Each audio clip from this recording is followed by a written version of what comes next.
Selamat berjumpa kembali Bapak Ibu sekalian dengan saya pada sesi ke-59 serial pembangunan sebagai pemerdekaan. Sebelum masuk ke inti apa yang pernah kami kerjakan, terlebih dahulu ingin kami sampaikan latar belakangnya. Mengapa terjadi konflik perkebunan dengan masyarakat di sekitar perkebunan pada tahun 98 misalnya, yaitu akibat dari terjadinya krisis ekonomi yang melahirkan krisis multidimensi. Pertanyaannya, mengapa terjadi krisis ekonomi? Katakanlah, dari data yang bisa kami himpun, kita bisa melihat paling tidak antara tahun 1971 sampai tahun 1998 yang terjadi adalah apabila kita tidak lengkap melihat tabel balance of payment Indonesia, maka mungkin kita akan merasa tenang selama periode tersebut. Apa yang saya maksud apabila kita melihat tidak lengkap? Yaitu apabila kita hanya memfokuskan diri pada trade account balance, yaitu ekspor dan impor barang. Dengan melihat itu kita akan merasakan bahwa kita selalu berada dalam kondisi surplus. Walaupun kondisi surplusnya itu tidak terlalu besar. Karena seperti yang pernah saya sampaikan, surplus dari ekspor impor barang itu kecil sebagai akibat yang kita ekspor adalah bahan mentah atau primary products.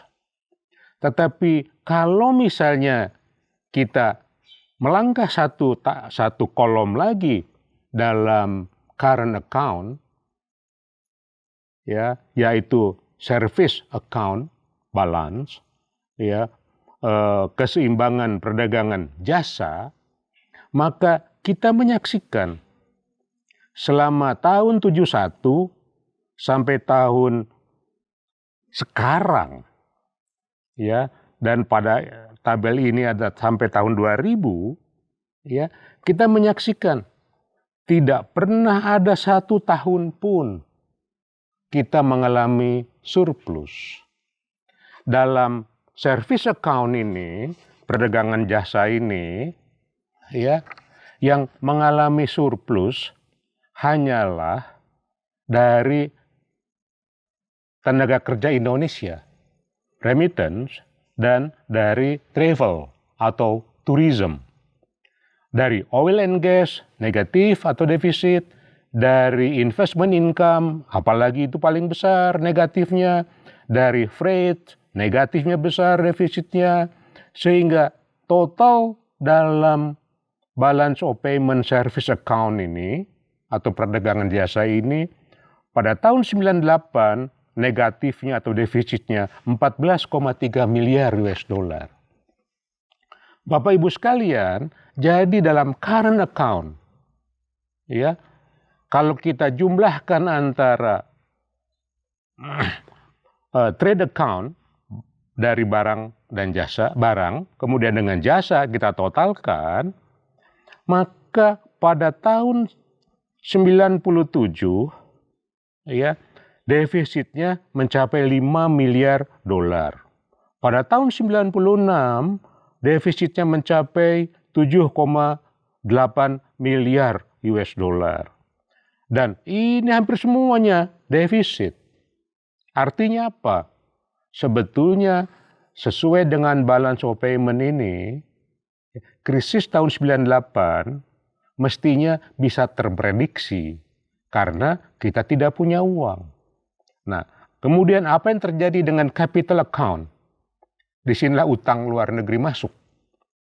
Ya, pada tahun 98, ya, private sector atau dunia usaha swasta mengalami defisit 13,8 miliar US dollar. Yang menyebabkan defisit dalam capital account 3,8 miliar dolar karena pada saat itu public sector atau pemerintah masih ada uang.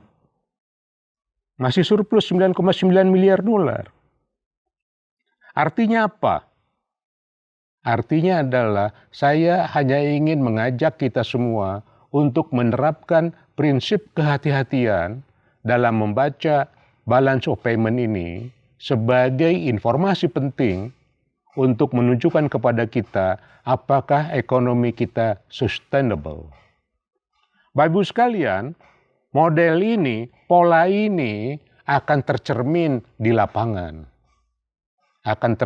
lapangan.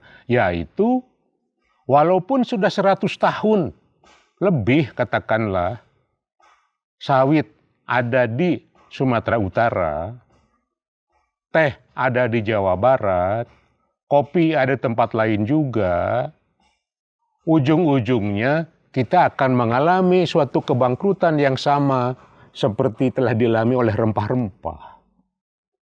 Oleh kopi pada tahun 19-an, gula tahun 30-an, karet tahun 60-an.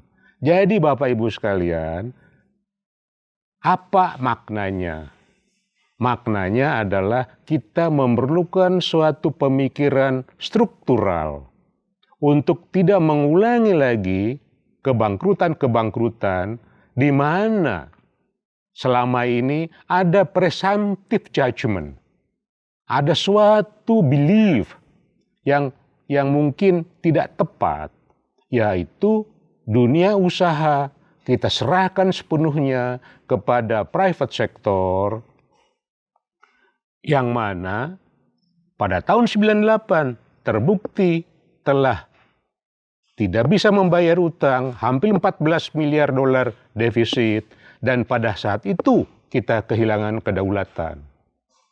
Ditambah lagi oleh informasi mikro, seperti yang saya sampaikan pada sesi ke-58, terjadi kurang lebih 400 sampai 500 titik konflik antara perkebunan. Bapak Ibu sekalian, pada situasi kondisi seperti apa konflik itu terjadi? Pada umumnya titik-titik konflik itu terjadi pada areal-areal perkebunan yang tidak terpelihara, tidak produktif, kemudian tidak memberikan nilai ekonomi yang besar. Oleh karena itulah kami mengembangkan suatu pemikiran, proses transformasi gradual, bagaimana mempersenyawakan perkebunan besar dengan masyarakat di sekitarnya, seperti kami ibaratkan bagaimana kita bisa membangun suatu tempat diibaratkan seperti air dengan ikan. Kalau perkebunan besar itu dengan masyarakatnya seperti kolam, di mana airnya jernih, bersih, ikannya hidup subur, maka tidak akan pernah terjadi konflik.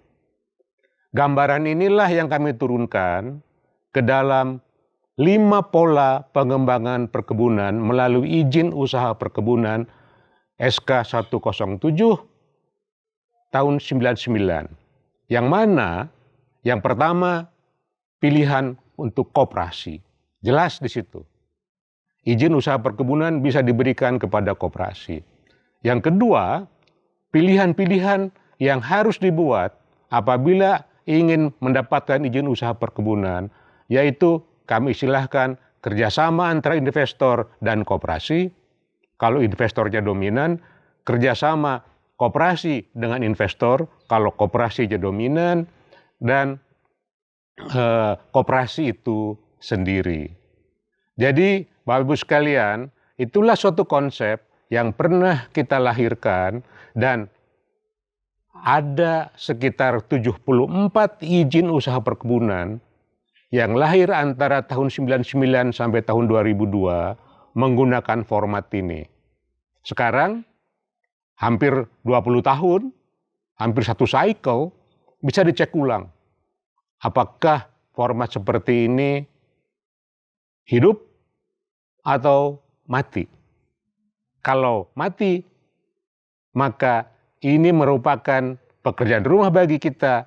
Ternyata untuk membuat suatu lingkungan, membuat suatu tempat kehidupan yang diibaratkan air dan ikan, belum bisa kita kerjakan. Demikian untuk sesi ke-59, kita lanjutkan ke sesi 60. Terima kasih atas perhatian Bapak Ibu sekalian.